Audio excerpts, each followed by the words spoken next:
Alright, so today we're diving into something you might have heard about: empaths and narcissists.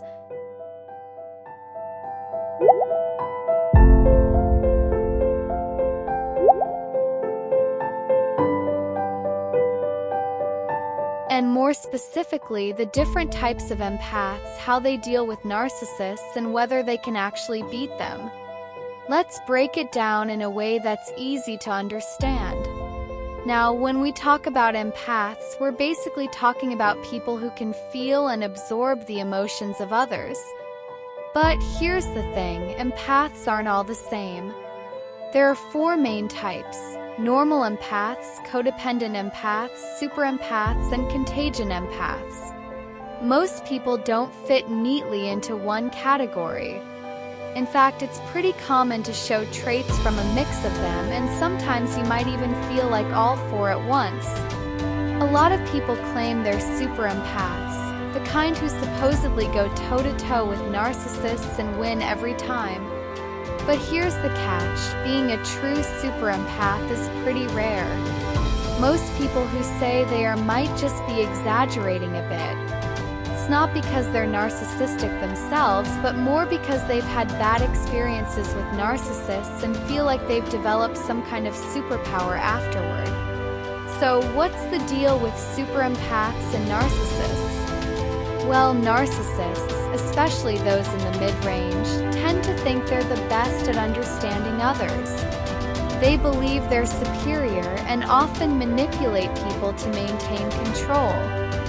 Super empaths, though, have a way of standing up to narcissists, and this can make things pretty interesting. Problem is, if a super empath tries to confront a narcissist head-on, it doesn't always end well. The narcissist usually just uses it as fuel to keep their manipulation going. It can actually make the situation worse, not better. Real empathy means staying calm and knowing when it's time to step back.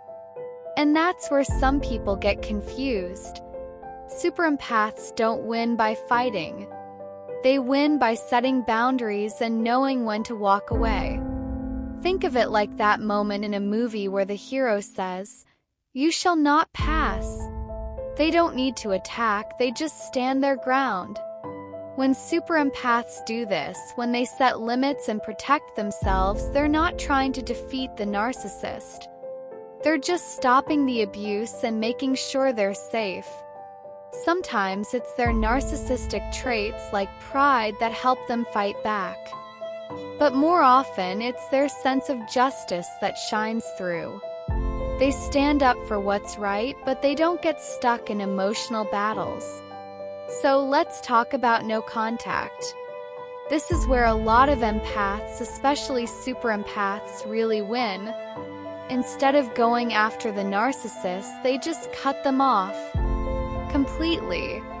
And this can drive the narcissist crazy because they lose that control.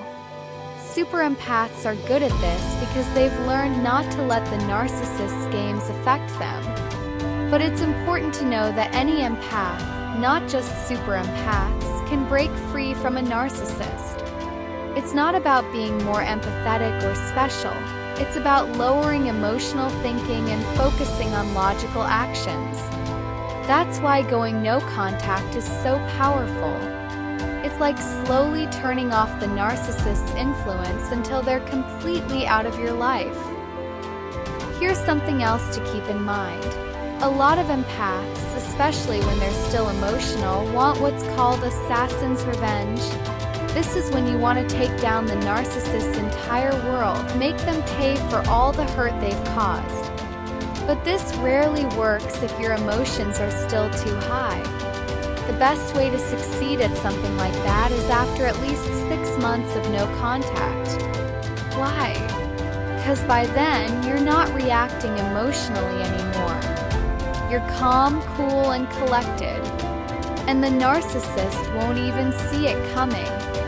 Most people, though, don't go that far. Once they're out of the narcissist's grasp and their emotions settle, they usually just feel relief. They realize that cutting off contact was enough, and they don't need revenge to move on. So, what's the takeaway here? It's not just super empaths who can beat narcissists. Any empath, whether they're codependent, contagion, or super, can do it if they follow the right steps.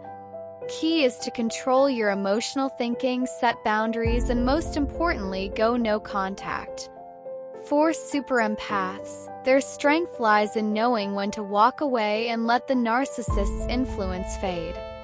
And for narcissists, especially those who are lower or mid-range, they often avoid super empaths because deep down they know they can't control them. Higher-level narcissists might try harder, but even they can eventually lose interest if the empath keeps holding firm. So, to wrap it up, being an empath doesn't mean you have to fight narcissists all the time. Sometimes the strongest move you can make is to stand firm, set boundaries, and walk away. Whether you're a super empath or not, you have the power to protect yourself and break free. Thanks for listening, and if this resonated with you, make sure to like, share, and subscribe for more insights. Until next time, stay informed and stay strong.